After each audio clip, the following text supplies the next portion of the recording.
Assalamualaikum warahmatullahi wabarakatuh. Selamat siang semuanya. Selamat siang Bapak Ibu semuanya.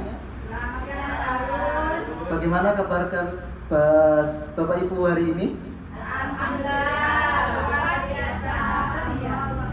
Ya Allah, seceria seperti siswa-siswinya ya. Baik, Bapak Ibu, mohon perhatian pada kesempatan kali ini saya akan melakukan diseminasi berkenaan dengan kegiatan saya yang sudah saya lakukan di Surabaya kemarin berkenaan dengan pelatihan pendukung program prioritas tahap ketiga kategori strategi pengelolaan pembelajaran mendalam bagi kepala sekolah SD.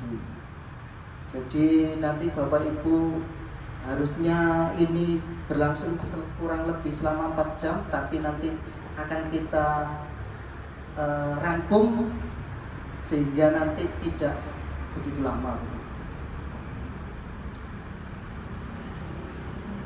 Enggak bisa ya. Oke. Nah, hari ini kita akan belajar berkenaan dengan pola pikir bertumbuh. Ada yang tahu apa itu pola pikir bertumbuh barangkali? Atau belum sama sekali mendengar? Belum tahu sama sekali. Bu Iza belum tahu? Belum tahu. Baik.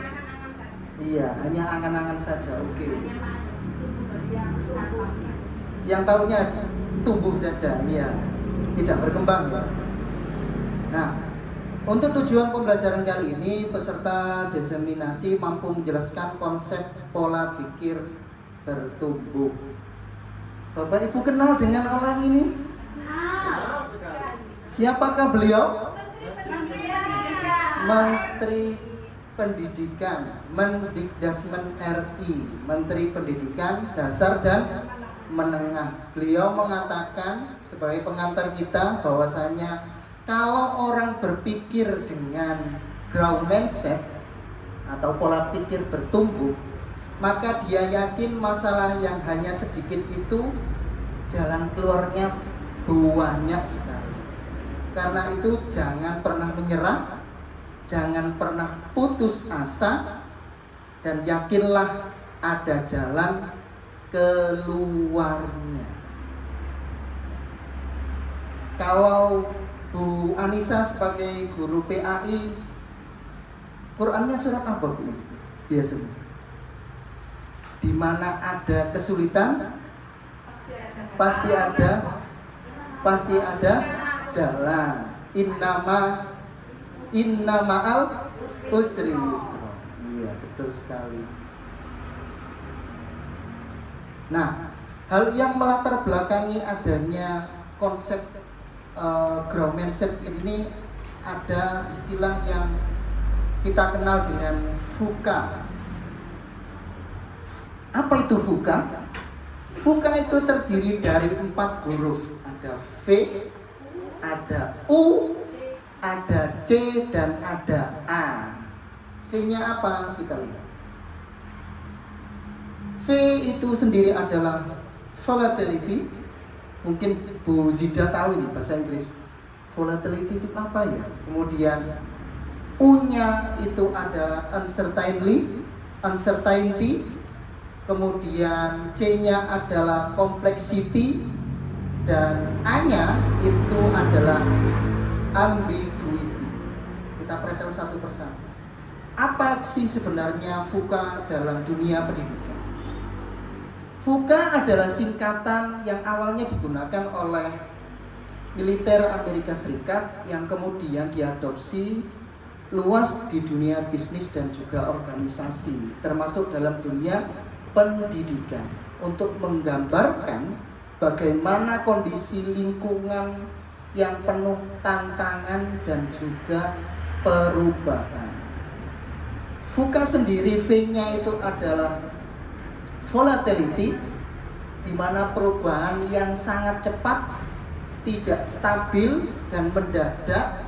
Misalnya terkait dengan perubahan kurikulum, perkembangan teknologi yang sangat cepat, dan juga atau mungkin kebutuhan pasar kerja yang selalu bergeser.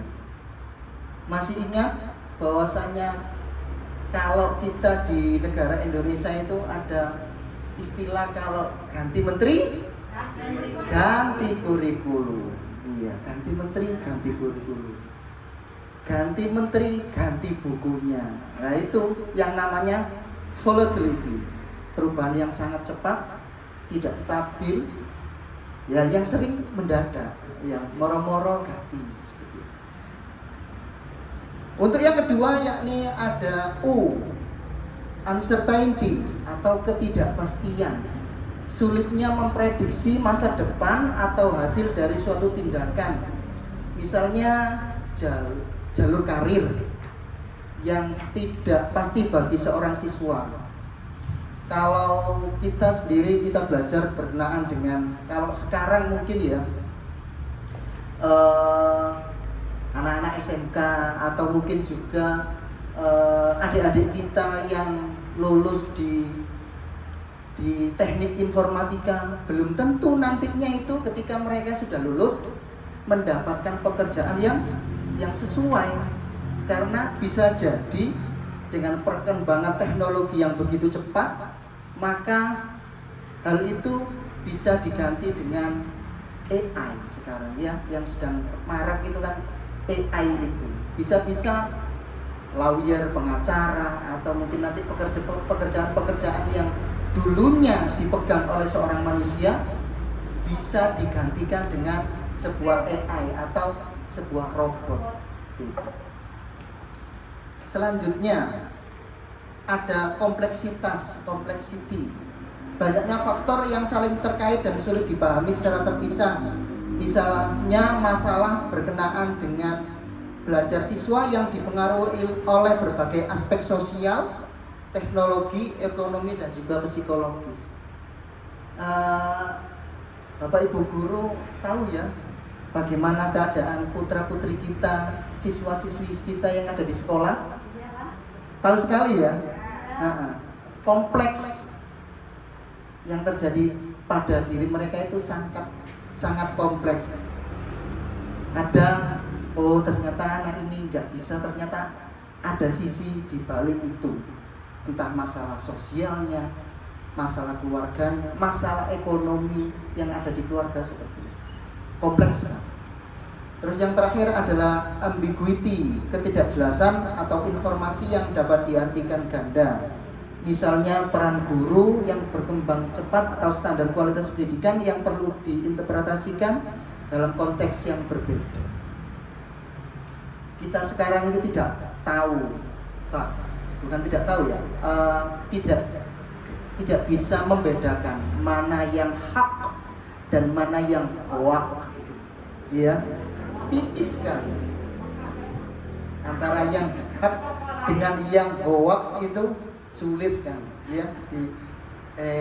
Banyak sekali kalau kita di media sosial, oh ini benar kan gaji guru mau dinaikkan itu benar kan, kata Pak Purbaya kalau maunya diberikan satu kali gaji penuh, gaji 13 dan 14.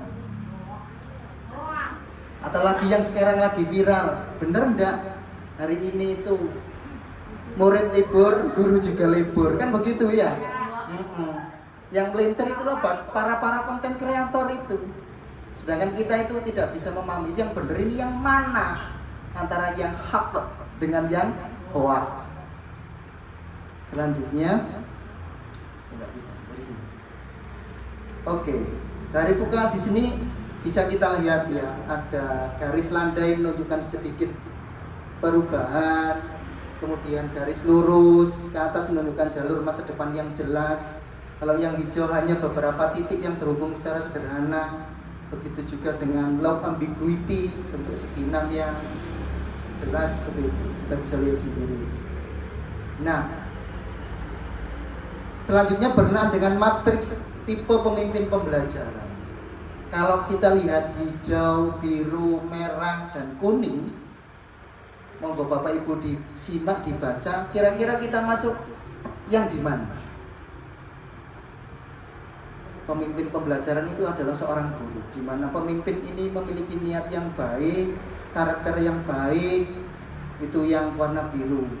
Kalau yang warna kuning, tipe ini kombinasi terburuk, mereka tidak punya niat baik dan tidak mampu melakukan pekerjaan. Yang mana kira-kira bisa? Mungkin ada yang merah, ada yang kuning, tapi yang paling ideal yang mana? Good leader. Ini adalah tipe pemimpin ideal. Mereka mampu melakukan pekerjaan secara kompeten dan juga memiliki moral, etika, serta niat yang baik, karakter yang baik. Mereka memimpin dengan keterampilan dan juga integritas, kejujuran. Dan mudah-mudahan kita semuanya menjadi seorang pemimpin pembelajaran atau guru yang memiliki moral, etika, serta niat yang baik di sekolah. Selanjutnya, nah, mindset or skill set, mana yang paling utama, mana yang didahulukan, mana yang paling penting?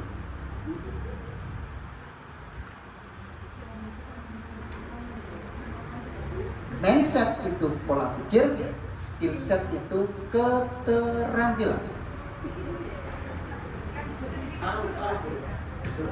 Boleh.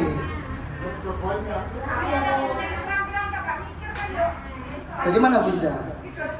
Dua-duanya.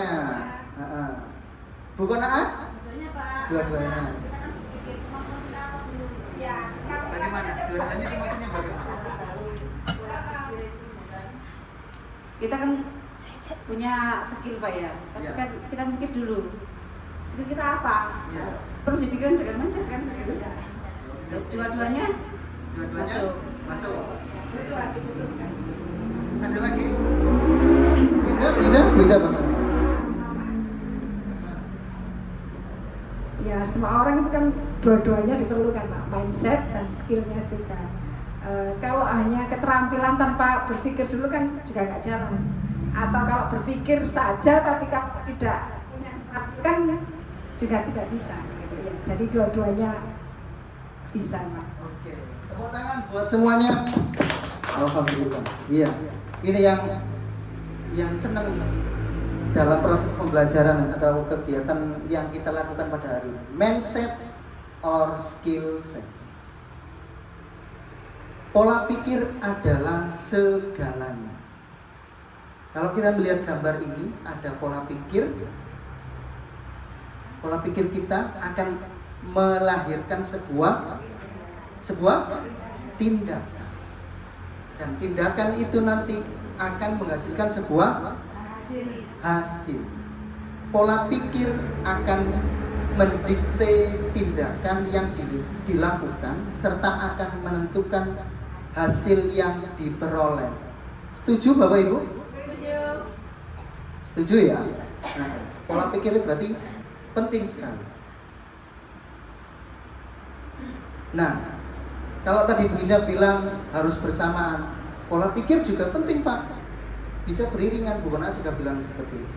Pola pikir lebih penting dari keterampilan. Contoh misalnya ya, Bapak Ibu punya HP Apple Growat, ya. Tapi dengan adanya toolset alat itu, tapi tidak sampean kembangkan, tidak sampean otak-atik, apa yang terjadi? Ya, iya, sekedar mengoperasikan, hanya alat bantu saja. Tidak tahu fungsinya, betul. Kalau misalnya punya mobil, kita kan apa ya? Hanya memanfaat mobil bagus dengan mobil yang biasa. Asas manfaatnya kan begitu. Sama seperti ini. Pola pikir mindset adalah fondasi dari keterampilan, skill set dan tools. Makanya pola pikir berada di paling baik. Karena pola pikir merupakan cara melihat dan cara berpikir. Kalau HP-nya bagus, kemudian nggak pernah diotak-atik, dibiarkan saja, mungkin ya nanti ketika memotret hasilnya sama dengan miliknya Pak Ulung yang biasa-biasa saja seperti itu. Bahkan mungkin lebih bagus. Karena apa? Karena berawal dari keterampilannya, berawal dari apa? Pola pikirnya. Kalau nggak mau berusaha, ya mana mungkin bisa terjadi. Yus paling ngono wae, gitu ya.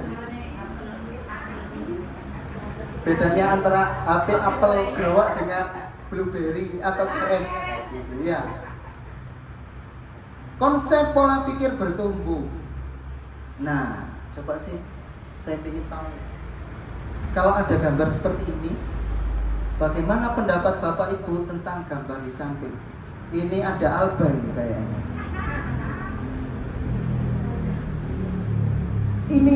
Ini terlalu sulit. Kenapa aku tidak bisa menyelesaikan tugasku? Mengapa ini terus begitu sulit bagiku?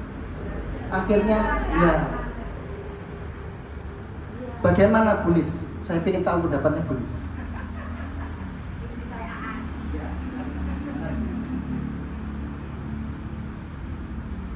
Ya, dikasih dikasih pengertian Pak, terus di setiap hari diajak belajar, biar anak itu tambah pengetahuannya sesuaikan dengan kemampuannya. Pembelajaran yang kita terima sebesar ini berkenaan dengan pola pikir, bisa nggak seorang guru atau dengan itu merubah pola pikir siswa? Bisa Pak, Dengan cara dengan cara memberi motivasi setiap hari, terus supaya anak itu mempunyai jiwa semangat dalam belajar. Tepuk tangan buat Bu Lis. Bagus sekali. Terima kasih Bu Lis. Ya, yang harus dilakukan ketika siswa kita itu memiliki pola pikir yang guys, ya, agak keruan gini Pak, begitu ya. Ya kita sebagai gurunya jangan sampai kita itu tertular dari siswanya loh ya. Ya, harusnya kita itu tetap semangat ya. Tetap semangat. Saya semangat, Bapak Ibu guru semangat, siswanya juga harus semangat ya.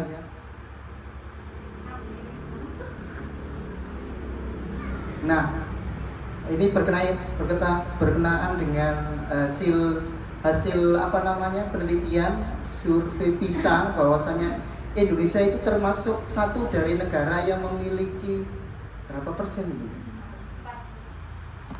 40% dan 29% dari bawah. Dari bawah.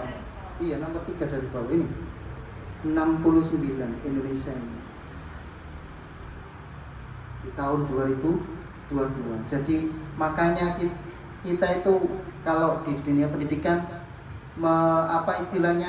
menggenjot berkenaan dengan program literasi dan juga numerasi kita. Nah, mengapa manusia itu berbeda-beda meskipun kembar? Apa yang membedakannya? Pola pikirnya, iya. Sama-sama wanita, sama-sama laki-laki. Yang membedakan adalah apa? Pola pikirnya, kumpulan keyakinan yang akan menentukan cara seseorang melihat dan berpikir terhadap sesuatu kejadian atau peristiwa. Kalau misalnya kayak tadi siswa yang kesulitan dalam belajar, kalau yang tidak memiliki pola pikir yang berkembang, mungkin ya saya mau gak iso, malas, akhirnya tidur. Tapi kalau dia memiliki pola pikir yang bertumbuh, maka dia pasti bilang, saya ingin mencoba, saya pasti bisa. Kan begitu ya. Dan itu harus kita tumbuhkan dalam diri masing-masing siswa kita. Nah, oleh sebab itu maka terbentuklah dua jenis pola pikir. Ada yang growth mindset, gambarnya hijau, tumbuh. Ada yang fixed mindset. Growth mindset keyakinan bahwa kecerdasan dan keterampilan bisa dikembangkan lewat belajar dan berusaha. Tapi kalau fixed mindset lawannya keyakinan bahwa kecerdasan dan keterampilan bersifat tetap yang tidak banyak bisa diubah. nek wis ngene ya wis ngikip. Ya wis pancen ngene iki Pak, ya apa maneh. Ya jangan seperti itu ya. Ya, kita sebagai guru harus bisa menumbuhkan putra-putri kita, siswa-siswi kita, murid-murid kita untuk berpikir bertumbuh. Nah, ini ada contoh antara Fauzi dengan Rashid. Kelas 1 dengan kelas berapa ini? Keyakinan dasar dari Fauzi. Gambarnya kebalik ya. Iya. Saya memang bodoh dan tidak berbakat dalam pelajaran ini. Usaha tidak akan mengubah takdir saya. Pasrah. Ada muridnya yang seperti itu? Ada. Ya, tegasnya loh ya. Ya Allah Bu. Wis pancene gitu, nah gak boleh ya. Cara melihat kegagalan ini adalah bukti bahwa dia tidak cukup pintar. Ada yang merasa seperti itu siswanya? Ada. Kegagalan ini adalah bukti bahwa dia tidak cukup pintar. Aku lo gak iso Bu. Pesinau, nah gak iso. Ya, jangan seperti itu ya. Kita harus menumbuhkan sikap percaya diri pada siswa ya. Cara berpikir responnya menyerang, merasa malu, disuruh dipegangi mic, mundur, alon-alon gitu ya. Dan memutuskan untuk tidak mengambil ujian serupa lagi di masa depan. Tak pikir ya besok waya. Jangan sampai seperti itu. Nah, dari Fauzi dan Rashid ini kira-kira bisa enggak murid kita nantinya itu sama seperti Rashid? Bisa enggak kira-kira?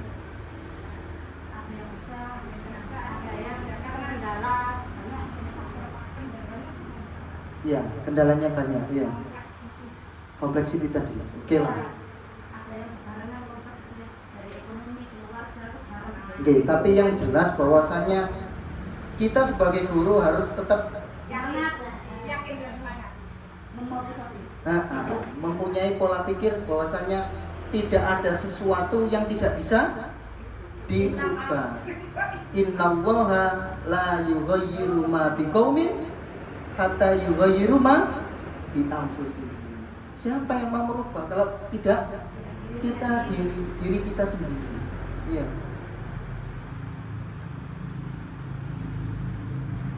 Nah, dalam menghadapi sebuah masalah, pasti antara kita yang memiliki pola pikir tetap dan pola pikir bertumbuh itu pasti berbeda-beda.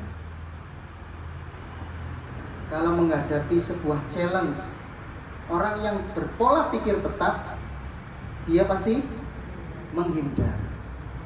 Tapi kalau orang yang berpola pikir bertumbuh atau PBB, dia pasti akan menerima. Bu Efni, tolong ya jenengan untuk tahun pelajaran besok saya taruh di kelas 6. Ya Allah Pak. Apakah seperti itu? Insya Allah tidak ya. Bu Iza sudah 20 tahun mengajar di kelas 1. Besok saya pindah di kelas 5. Siap. Orang yang memiliki pola pikir bertumbuh pasti seperti itu ya. Ketika mendapatkan sebuah challenge, tantangan, dia tidak menyerah tapi menerima. Masa saya dipindah kedua kan? Lagi. Ada lagi. Obstacle. Apa bisa? Obstacle itu apa bisa? Rintangan ya. Obstacle. Iya, rintangan. Kalau challenge itu apa namanya? Tantangan, rintangan. Kalau ada rintangan, kalau pola pikir tetap, Jangan menyerah. Bu Putri, tahun depan gantikan Bu Konaan ya untuk menjadi bendara. Kok aku sih Pak? Tidak boleh seperti itu ya. Kok aku sih Pak? Ya. artinya apa? Bertahan. Rambut tiba-tiba. Jangan, tidak boleh seperti itu ya. Iya, orang yang berpola pikir tetap dan pola pikir bertumbuh harus kita pilih yang bijak. Kalau effort, perkara mubazir. Kalau kita kerjakan paling nggak ada hasilnya Pak, jangan seperti itu. Harus, oh ternyata ini sebuah usaha, kita harus melihat sebuah pasti kalau kita berusaha itu pasti ada peluangnya ya. Kalau kita ikhtiar pasti ada hasilnya. Kalau dikritik, kalau orang yang berpola pikir tetap dianggap sebuah serangan. Bundis itu kelas 6 tak pernah gak bisa ngajar kelas 6 ya, apa caranya saya itu ketika berpola pikir tumbuh? Saya akan apa? Berusaha semaksimal mungkin. Kalau pun belum tasing ganteni, jangan seperti itu ya. Dan yang terakhir berkaitan dengan sukses others, orang lain. Kalau lihat kesuksesan orang lain dianggap ancaman, iki musuhku iki. Jangan. Tapi apa? Inspirasi. Aku mosok gak bisa sih seperti itu. Begitu ya.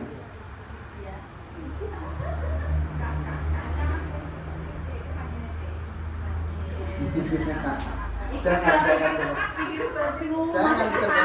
Jangan seperti itu.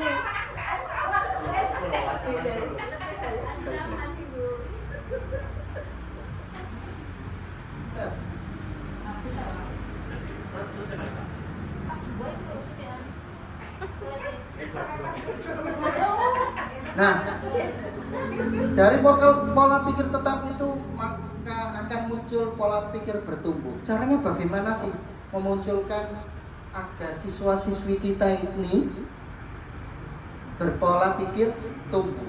Kita belajar dengan cara mengenali suara PPT-nya, pola pikir tetapnya. Suara yang menimbulkan kekhawatiran dalam menghadapi tantangan dan kesulitan. Iya. Ya, kalau PPT itu pola pikir tetap, kalau PBB itu pola pikir bertumbuh.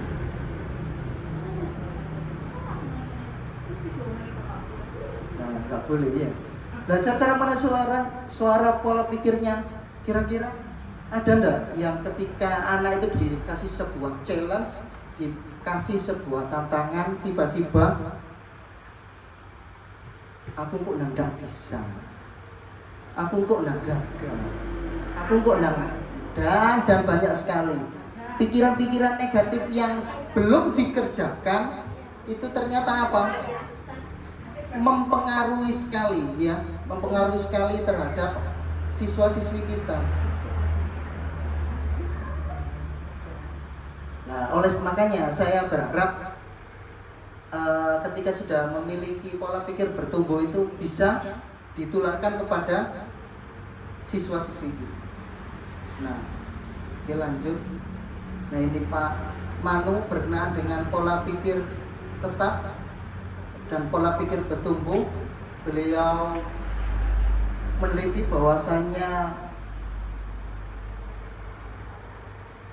bahwa bila murid diberi kesempatan untuk mencoba dan juga berjuang dalam memecahkan masalah dan mencari solusi, mereka akan lebih mudah memahami dan bisa menerapkan informasi yang mereka dapatkan selama dalam perjuangan itu di kesempatan berikutnya.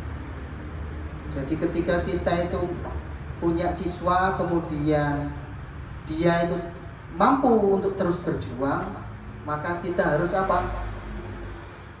Maka kita harus memberikan terus motivasi kepada siswa-siswi kita itu berkenaan dengan prosesnya. Kita bisa memberikan motivasi kepada mereka bahwasanya apa yang telah dilakukan selama kegiatan proses pembelajaran di sekolah itu adalah sebuah bentuk tindakan yang nantinya mereka pasti akan mendapatkan hasil yang terbaik. Meskipun mereka gagal, tapi apa? Kita bisa menilai dari prosesnya. Gak apa-apa nak kamu gagal, tapi kamu sudah pernah berusaha semaksimal mungkin sehingga kamu bisa mencapai dalam titik ini. Jadi itulah makanya pentingnya the power of yet itu. Jangan sampai kok putra-putri kita, murid-murid kita itu bilang aku tidak bisa. Harus kita ganti. Aku belum bisa. Aku belum mampu untuk itu. Tapi dengan kata belum itu berarti dia mau untuk mencoba hal-hal baru. Nek wis ngomong gak iso Pak. Nah, berarti dia sudah berpikir PPT, pola pikir tetap. Dia sudah mengunci dalam pikirannya, saya nggak bisa. Tapi kamu loh nak belum pernah mencoba. Kamu loh belum pernah melakukan ini. Kenapa harus bilang saya tidak bisa? Dicoba dulu. Bilang ke siswa kita, saya lebih suka kalian untuk mencoba dulu. Saya akan menilai kamu ketika dalam prosesnya, bukan hasilnya. Begitu. Itu yang penting. Nah, terkait dengan fixed mindset dan growth mindset, ini kayak lambang tadi ya, terkunci pikirannya wis gak iso, ya tak bisa. Tapi kalau growth mindset, masih banyak jalan menuju Roma. Ini ada rongga-rongganya. Gak bisa lewat sini, lewat sini. Gak bisa lewat sini, lewat sini. Baik, gak usah.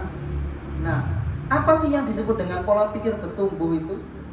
Pola pikir bertumbuh atau PPB atau adalah cara bersikap terhadap sebuah kejadian, cara menghadapi masalah, dan cara untuk membangkitkan diri sendiri pada saat harus menerima kegagalan atau keterpurukan. Jadi ketika siswa-siswi kita kesulitan dalam belajar, Bapak Ibu harus bisa membangkitkan dalam diri siswa-siswi kita itu harus apa? Tidak apa-apa gagal, harus bisa menerima kegagalan. Karena kegagalan itu adalah sebuah proses. Kalau kamu gagal sekali ini, mungkin nanti dicoba lagi di kemudian hari bisa menyelesaikan. Tapi kalau tidak mau mencoba yang sekarang, kapan lagi? Kan begitu. Nah, berkenaan dengan bagaimana pola pikir bertumbuh itu muncul berawal dari mindsetnya, ya, pola pikirnya. Kemudian dari pola pikir itu menghasilkan sebuah aksi atau tindakan, kemudian menghasilkan sebuah hasil sehingga menjadi sukses. Tapi kalau orang yang berpikir fixed mindset ketika gagal, ya sudah. Tapi kalau growth mindset, dia mencari strateginya. Bagaimana caranya agar saya bisa lagi? Nggak bisa mengerjakan matematika seperti ini, saya harus mencoba. Tanya gurunya, tanya temannya, atau tanya guru lesnya, dan seperti itu. Nggak usah. Cukup. Terima kasih. Tepuk tangan. Selesai. Tapi sebelumnya saya ingin refleksi diri ya, berkenaan dengan apa yang kira-kira timbul dalam benak Bapak Ibu guru berkenaan dengan materi growth mindset ini. Yang pertama, dalam skala 1 sampai 10, seberapa yakin Bapak Ibu bahwa saat ini beroperasi dengan pola pikir bertumbuh? Sudah enggak? Atau mungkin tidak sama sekali ketika di kelas? Seberapa yakin Anda bahwa Anda saat ini beroperasi dengan pola pikir bertumbuh? Atau mungkin pola pikir tetap? Sebutkan contohnya dan hal spesifik apa yang perlu Anda lakukan untuk meningkatkan skor tersebut. Ada yang bisa jawab? Bu Anissa, coba sih. Coba. Terima kasih. Mungkin dalam pembelajaran di kelas ya, untuk pembelajaran agama itu untuk skor PPB itu sekitar 50-60% mungkin gitu. Jadi ya bisa 5 sampai 6. Nah kemudian yang perlu dilakukan untuk meningkatkan scoring. Yang perlu dilakukan ya saya sebagai pendidik ya harus senantiasa lebih mencari strategi bagaimana sehingga anak itu bisa termotivasi untuk berhasil gitu dalam pembelajaran, tidak pola pikirnya mindsetnya itu tidak, Bu ini sulit, saya tidak bisa. Ketika ada pembelajaran yang perlu adanya praktek, ya anak kita kasih stimulus bagaimana supaya dia itu bisa melaksanakan itu dengan baik. Terima kasih Bu Anissa.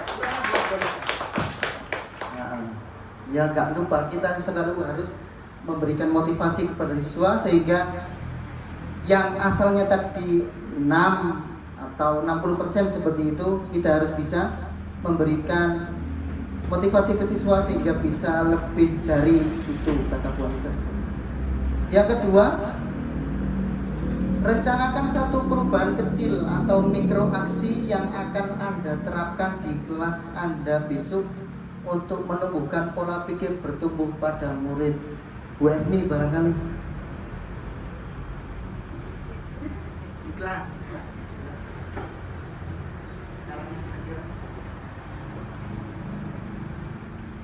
Untuk menumbuhkan pola pikir bertumbuh pada murid, ya mungkin anak-anak di dalam kelas ketika pembelajaran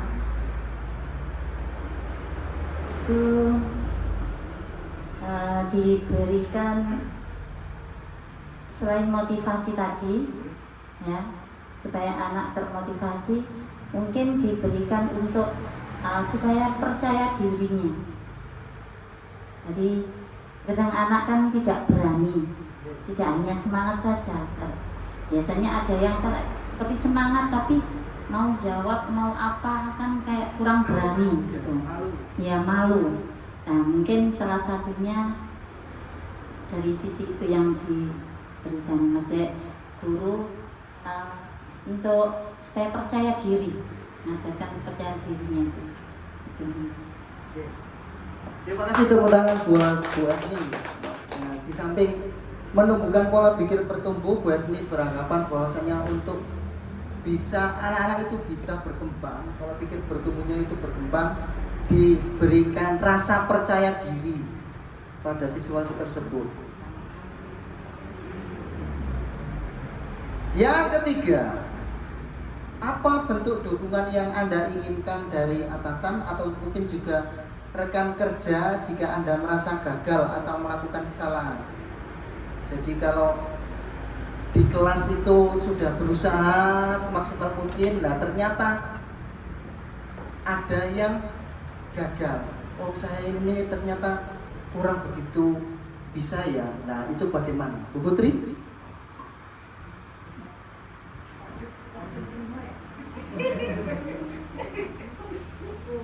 Mungkin bentuk dukungan adalah dengan cara dirangkul.